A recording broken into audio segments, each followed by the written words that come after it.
नमस्कार। कार्यक्रम हाम्रो उत्पादनको विश्व बजारमा तपाईंलाई स्वागत छ। उपस्थित छौं लोकेन्द्र भट्ट र शान्ति लामा।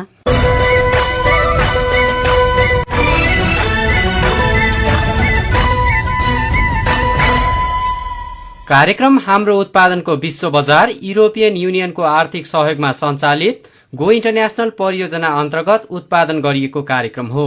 यो कार्यक्रम नेपाल उद्योग परिसंघ सीएनआई र सेन्ट्रिक अस्ट्रिया इन्टरनेशनल सीएआई संघको सहकार्यमा विश्व परिदृश्य वकालत मञ्चले काठमाडौँमा तयार पारेको हो।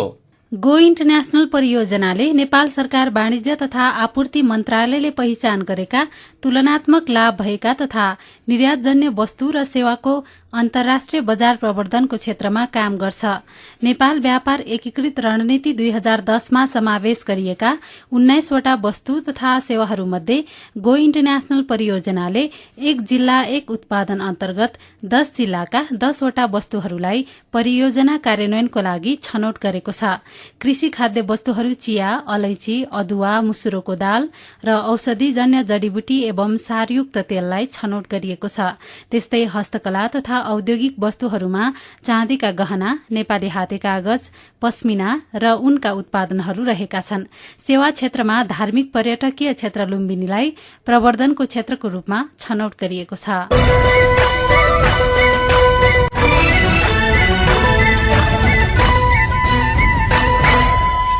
कार्यक्रम हाम्रो उत्पादनको विश्व बजारमा हामी निर्यातजन्य उत्पादनको बजारका विभिन्न पक्षहरू र स्थानीय स्तरमा उत्पादित वस्तु तथा सेवाको प्रवर्धन गर्नुका साथै त्यसको राष्ट्रिय र अन्तर्राष्ट्रिय बजारमा प्रवर्धनका लागि सरोकारवालाहरूसँग छलफल र अन्तर्क्रिया गर्छौं। कार्यक्रम हाम्रो उत्पादनको विश्व बजार हरेक बुधबार उज्यालो 90 नेटवर्क काठमाडौँसँगै Ilam FM Ilam, radio Lumbini Rupandehi, Bheri FM Nepalgunj, radio Karnali Jumla र रेडियो सुद्रावाज डडेलधुराबाट प्रसारण हुन्छ। आजको कार्यक्रममा हामी उनी कपडा बनाउने घरेलु उद्योग सञ्चालन गर्दै आउनुभएका दार्चुलाका उद्यमी कृष्णनन्द जोशीसँग उहाँको उद्योगको विषयमा गरिएको कुराकानी, रंगाई केमिकल सम्बन्धी ज्ञान, आधुनिक बैंकिङ गणित सम्बन्धी पढाइ लेखाई र बुनाई त्यहाँबाट पास भएर सर्टिफिकेट प्राप्त गरे। त्यो दिनदेखि मैले यो उद्योग सञ्चालन गरेको। डोटी जिल्लाका किसानहरू अदुवा खेतीप्रति आकर्षित, एक रिपोर्ट। करोडौंको ट्रान्जेक्सन हुन्छ। यसपालि 350 ट्रक जति अदुवा बाहिर गएको छ हाम्रो बीपी नगर नाकाबाट मात्र। र बर्दिया जिल्लामा जडीबुटी व्यवसायको अवस्थाका विषयमा नेपाल जडीबुटी व्यवसायी संघका सदस्य तथा बर्दियाका जडीबुटी किसान शान्ता गेवालीसँग गरिएको कुराकानी प्रस्तुत गर्नेछौं। कार्यक्रम सुन्दै गर्नुहोला। कार्यक्रममा समेटिने सामग्रीहरूको जानकारीसँगै फेरि स्वागत छ। दार्चुला जिल्ला हिकिलाका कृष्णनन्द जोशी झण्डै 40 वर्ष अगाडिदेखि ऊनी, सुती र अल्लोका कपडाहरू बनाउँदै आउनु भएको छ। अरू काम नपाएर अल्मलिरहेको अवस्थामा तत्कालीन घरेलु तथा साना उद्योग विकास समिति दार्चुलाका उद्योग अधिकृतको प्रेरणाबाट व्यवसाय शुरू गरेका जोशीले ढाका टोपी, कोट, सल, पाखी र अन्य ऊनी तथा अल्लोका सामग्रीहरू उत्पादन गरेर बिक्री गर्दै आउनु भएको छ। उहाँको उद्योगबाट उत्पादन हुने सामानहरू स्थानीय बजार महेन्द्रनगर, धनगढ़ी, काठमाडौँ र भारतमा समेत बिक्री हुने गरेका जोशी बताउनुहुन्छ। उहाँको उद्योगमा महिला र पुरूष गरी 10 जनाले प्रत्यक्ष रोजगारी पाएका छन्। घरेलु तथा साना उद्योग विकास समिति काठमाडौँबाट राष्ट्रिय उत्कृष्ट उद्यमी पुरस्कारबाट सम्मानित उद्यमी कृष्णनन्द जोशीसँग हामीले उहाँको उद्यमशीलताका विषयमा कुराकानी गरेका छौं। जिल्लामा चाहिँ त्यो च्याङ्ग्रा पालिने ठाउँ छैन। अन्तर्राष्ट्रबाट आउने, अन्तर्राष्ट्रको हिसाबमा उसको के कति त्यो च्याङ्ग्राहरू पाल्ने हो, कुन ठाउँमा पालेर उपयुक्त हुने हो, कुन ठाउँबाट त्यो उन सेल हुन्छ, त्यतातिर लगेको हुन्छ उसले। तर अब हाम्रो यता तागलाकोटमा प्रशस्त मात्रामा बिक्री हुन्थ्यो भने अहिले धेरै जसो उसलाई पनि ग्राहक नपाउने भएकोले कम मात्रामा त्यहाँ पाउने, पाए पनि महँगो भावमा पाउने र भाडा पनि चर्को पर्ने। बर्सातकालमा भन्दा बाहेक अरू बेलामा अरू मौसममा चाहिँ हिउँले पुरिएको हुन्छ बाटो, त्यो जान आउन मिल्दैन। त्यसकारण चाहिँ यो ऊनमा कमी आएको हो। तपाईको उद्योगको कुरा गर्दाखेरि हैन, यो उद्योगले के उत्पादन गर्छ? अब मेरो उद्योगमा त अब अहिलेलाई म कोट पिस मात्र बनाउँछु, अरू पाखीहरू बनाउँछु, उन भेटाएको खण्ड उनी धागो, नत्र म अहिले चाहिँ अधिकतर अल्लोमा नै लागेको छु। माग पनि अल्लोको छ। मेरो यो पसलबाट गिफ्ट स्वरूप काठमाडौँतिर ठुला बडाहरूलाई गिफ्ट दिन भनेर नेताहरू, अड्डा प्रमुखहरू, आउने जाने संघ संस्थाका व्यक्तिहरू, फिल्डमा आएका अन्यले यहाँबाट किनेर, मबाट किनेर माथिका ठुला बडाहरूलाई गिफ्ट स्वरूप दिने गरेका छन्। जस्तो हजुरले भन्नुभयो कोट पिसहरू अन्य कुराहरू बनाउँछु भन्नुभयो होइन, कति जति समय लाग्छ एउटा कोट पिस बनाउनुको लागि? एउटा कोट पिस बनाउनलाई त अब धागो तयारी गर्न टाइम लाग्छ। कम्तीमा एउटा कोट पिस बनाउँदा धागो तयारी गर्दा एउटै जनाले बनाउने हो भने महिना दिनसम्म एउटै कोट पिसमा धागो काट्न लाग्छ। र अनि बुन्दाखेरि त 3-4 दिनको कुरा हो। 2-3 दिन 3-4 दिनमा बनिहाल्छ। तर फेरि धुलाइ गर्नुपर्छ, फिनिसिङ निकाल्नुपर्छ त्यसको। कति वर्ष भयो हजुरले यो उद्योग सञ्चालन गर्नुभएको? 2032 सालमा फर्मर रेजिस्ट्रेसन गरेको घरेलु समितिबाट। त्यसभन्दा पूर्व बाहुन भएको हुनाले हाम्रो पुर्ख्यौली पेसा चाहिँ पुरोहित त्यहीँ गर्ने थियो। पुरोहित गएर गाउँमा डुल्ने गरेको थिए। तर गाउँमा डुल्दा अलि आनामाना केही पाए पनि आफ्नो पूर्ति नहुने त्यस्तो काम गरेकाले कुनै पनि कसैको नाम बाहिर निस्कन सकेन। त्यति बेला त भनिन्थ्यो नि बाहुन भएको मान्छेले, पुरोहित मान्छेले होइन यस्ता लत्ता कपडाहरू बनाउनु हुँदैन भन्ने मान्यता थियो नि, तपाईँलाई त्यसले असर गरेन? अब मैले भनौँ घरमा तान थियो, काका बुवाहरूले राडी पाखी बनाउने तान राखेको थिए। त्यही तानमा गर्दा गर्दै मैले भने यो त भएन भनेर पहिला नम्बर त मैले एउटा कविता बनाउने गरेको थिएँ। कविता बनाउँदाखेरि प्रचार र त्यसलाई चाहिँ टाइप गर्ने लेख्ने लाग्ने साधन नभएको, एक्लै मात्र भएको, साथी पनि नभएको हुँदा त्यो पेसालाई छोडेर फेरि अब के गर्ने भनेर सोच्दा सोच्दै रात दिन सोचिरहेको थिएँ। पुर्ख्यौली पेसा भए तापनि मलाई चित्त नबुझिएको। दहीमही खाने, गाउँमै दिन बिताउने, बुढो भएर मरेर जाने, कसैलाई चिन्न नसक्ने, केही न केही जिल्लामा त प्रख्यात हुनु पर्यो, कमसेकम फालानु मान्छे भनेर चिनिने हुने।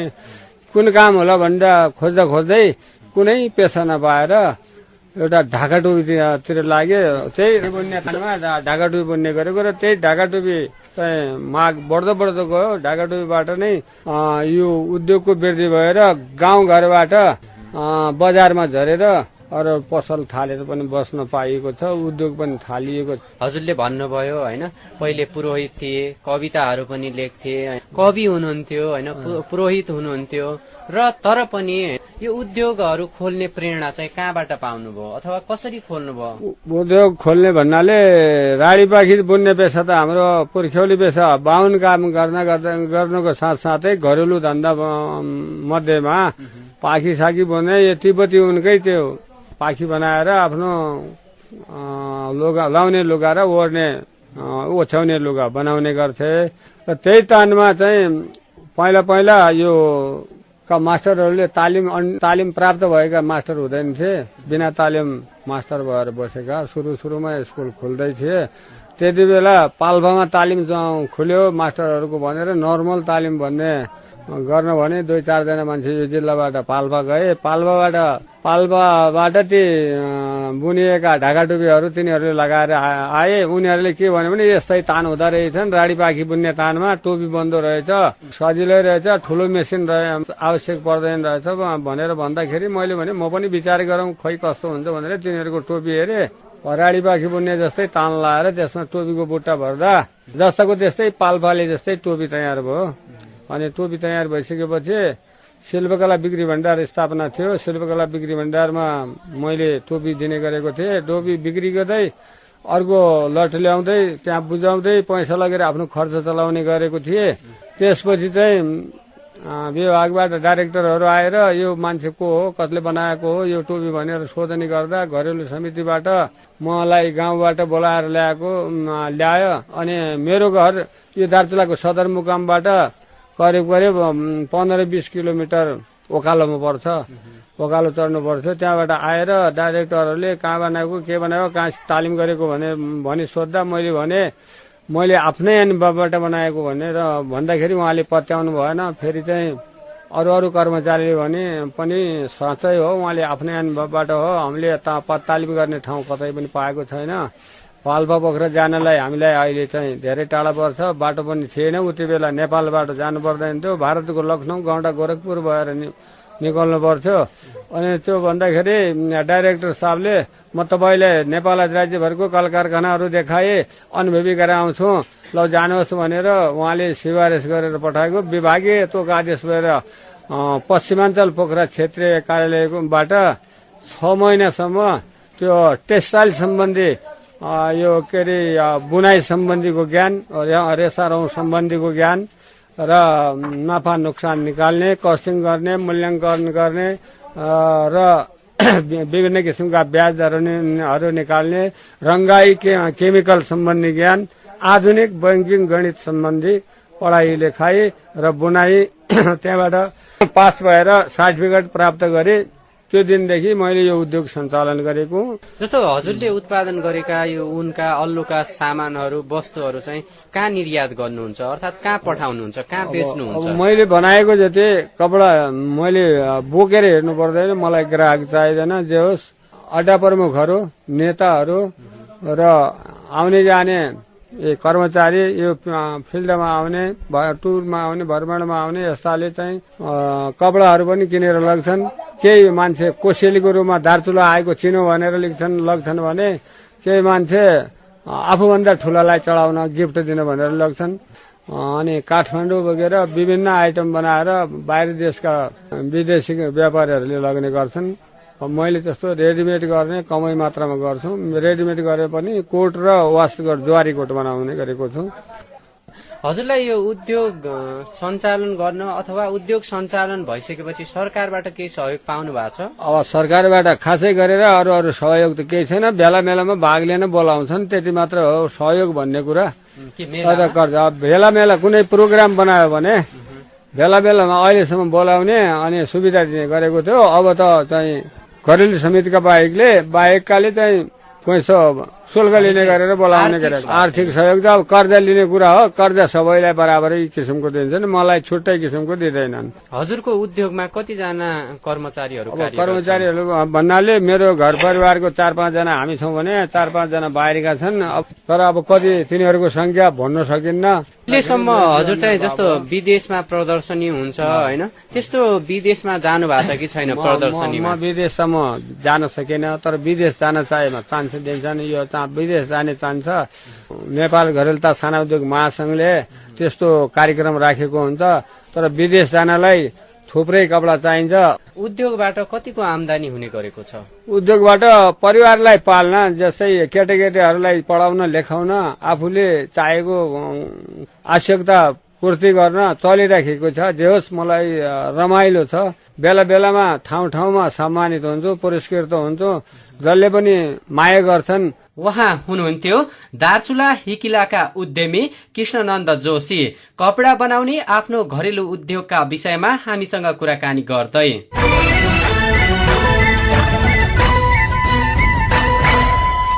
अब रेडियो रिपोर्टको पालो। नेपालको भित्री मधेस र मध्य पहाडी क्षेत्रमा प्रशस्त अदुवा खेती हुन्छ।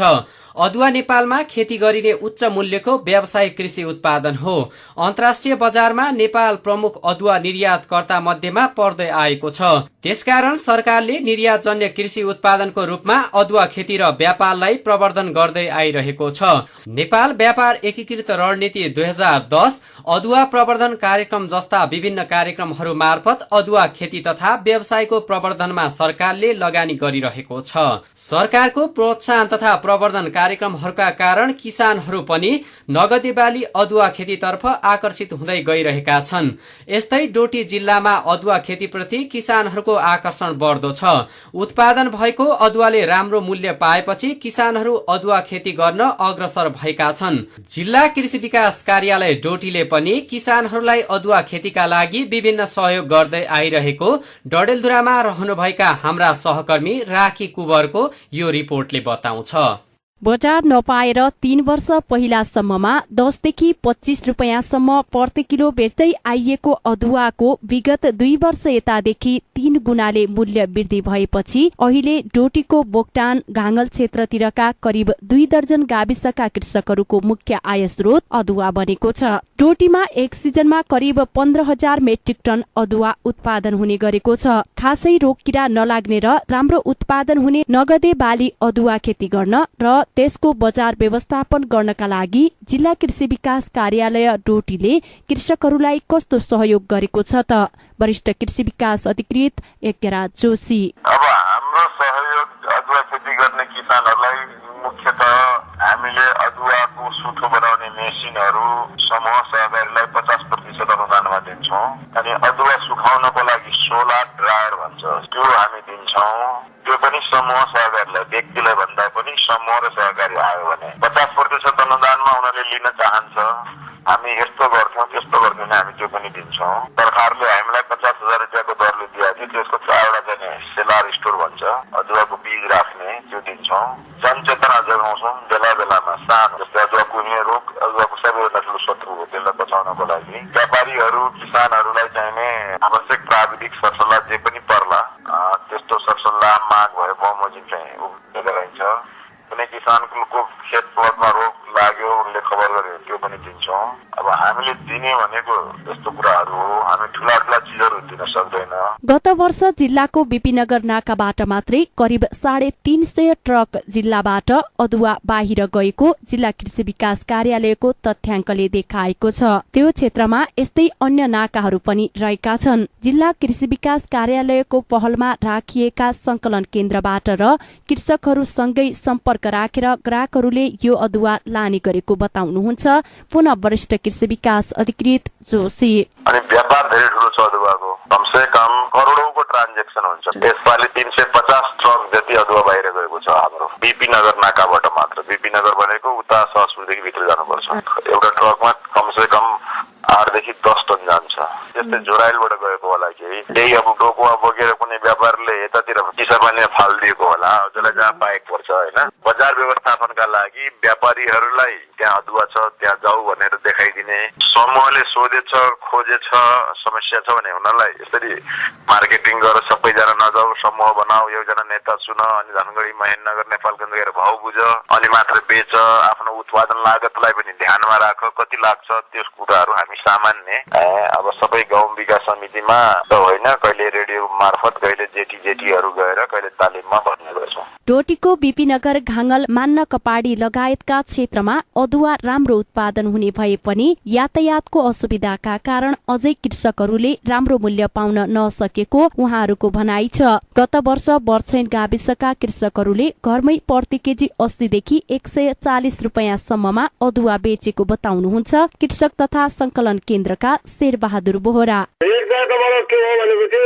पोहोर साल अदुवा 140, 130, 110, 120 देखि लिएर 140 सम्म पनि गयो, 2 सम्म जाने भनेको यो इन्डिया हो। अब हामी माध्यमबाट इन्डिया चाहिँ खटीमा भयो, त्यहाँ लगेर जान्छ व्यापारीहरू चाहिँ इन्डियन व्यापारीहरू हामीहरूको कन्ट्याक्टमा आउँछन्। दिवाली टाइममा चाहिँ अब हामी व्यापारीहरूलाई बोलाएर चाहिँ यहाँको उत्पादन भएको अदुवालाई चाहिँ पार्सल गर्ने टाइम भइरहेको छ। अब बढी रेटमा नगए पनि 70 रुपियाँ किलो पनि गयो भने अफगानी लगभग राम्रो हुन्छ, परिश्रम गरे अन्दाजमा भएको राम्रो इन्कम हुन्छ। डोटी जिल्लाको विकट क्षेत्रहरूमा मात्रै अदुवा उत्पादन हुने गरेको छ। बाटोघाटो र यातायातको सुविधा नभएका कारण पनि त्यस क्षेत्रमा उत्पादन भएको अदुवाले राम्रो बजार पाउन नसक्दा त्यस क्षेत्रको गरिबी न्यूनीकरण हुन सकिरहेको छैन। नेपालमा आमदानीका विभिन्न स्रोत साधनहरू भए पनि यसको राम्रो व्यवस्थापन हुन नसकेका कारण देशमा बेरोजगारी दिन प्रतिदिन बढ्दै गएको छ। युवा पीढ़ीलाई कृषि खेती गर्नतर्फ पनि सरकारले आकर्षण गर्न नसकेकाले पनि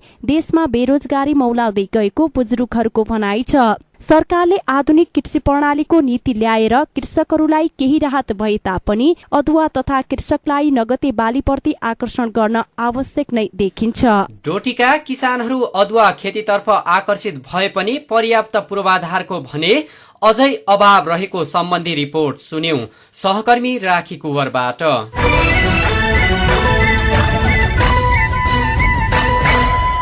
तपाईँ अहिले युरोपियन युनियनको सहयोगमा सञ्चालित रेडियो कार्यक्रम हाम्रो उत्पादनको विश्व बजार सुन्दै हुनुहुन्छ। यो कार्यक्रम उज्यालो 90 नेटवर्क काठमाडौँसँगै Ilam FM Ilam, radio Lumbini Rupandehi, Bheri FM Nepalgunj, radio Karnali Jumla र रेडियो सुदूर आवाज डडेलधुराबाट सुनिरहनु भएको छ।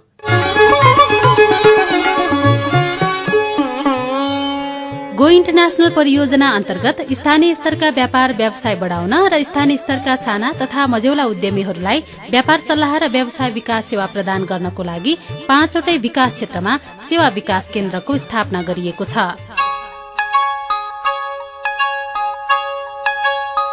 तपाई पनि आफ्ना कुनै व्यापार व्यवसाय र उद्योगसँग सम्बन्धित सल्लाह सुझाव आफ्नो क्षेत्रको सेवा विकास केन्द्रबाट लिन सक्नुहुन्छ।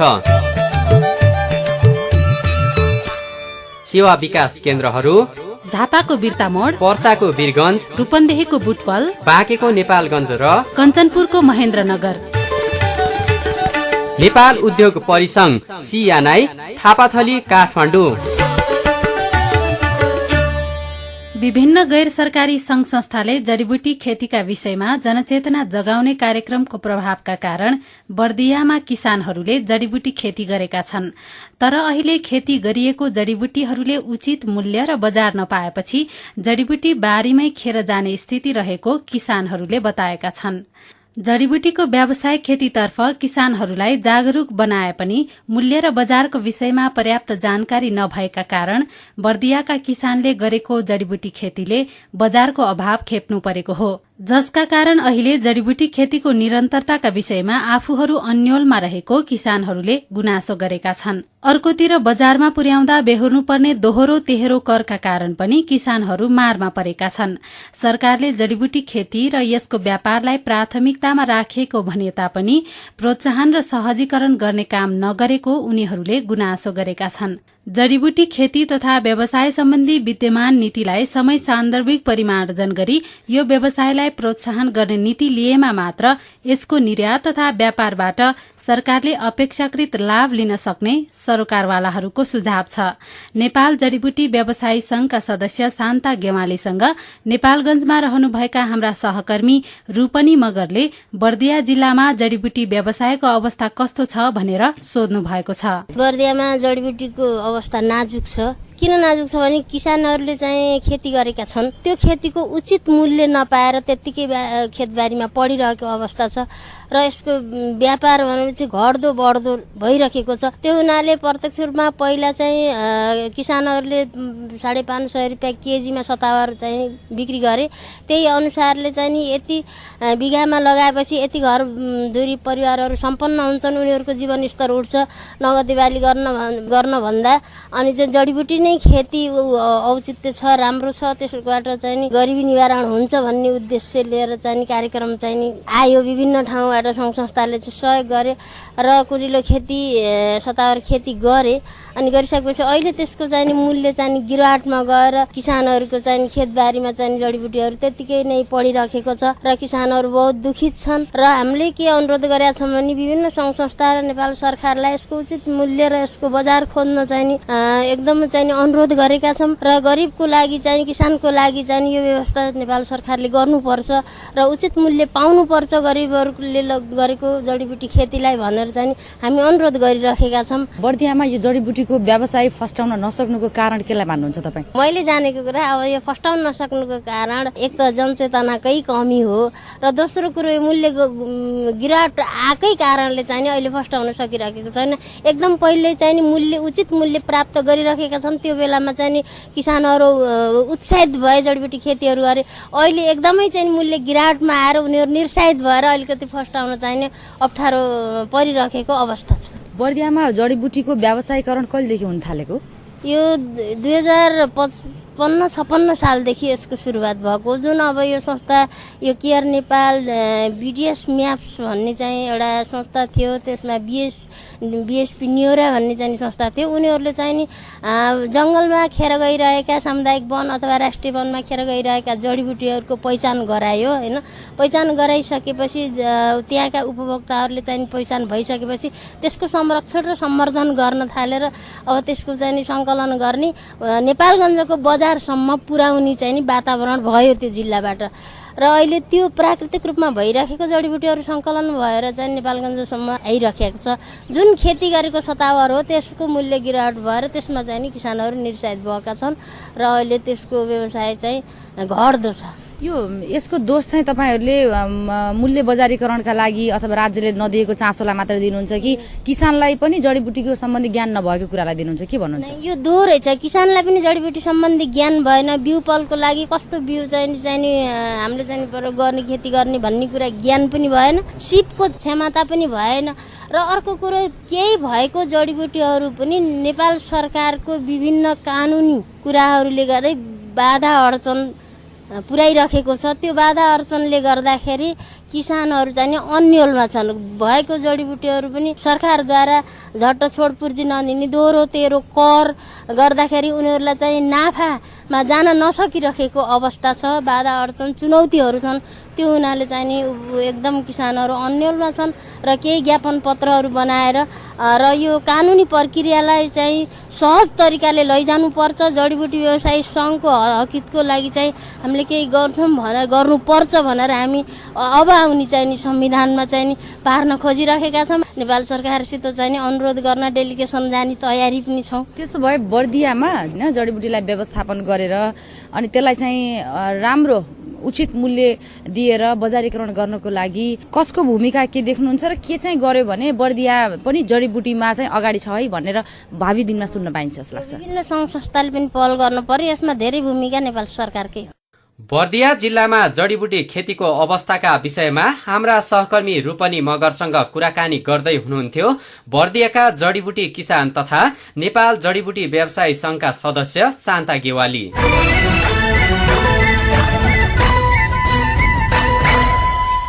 यिनै सामग्रीहरूसँगै आजका लागि हामीले कार्यक्रमबाट बिदा हुने समय भएको छ।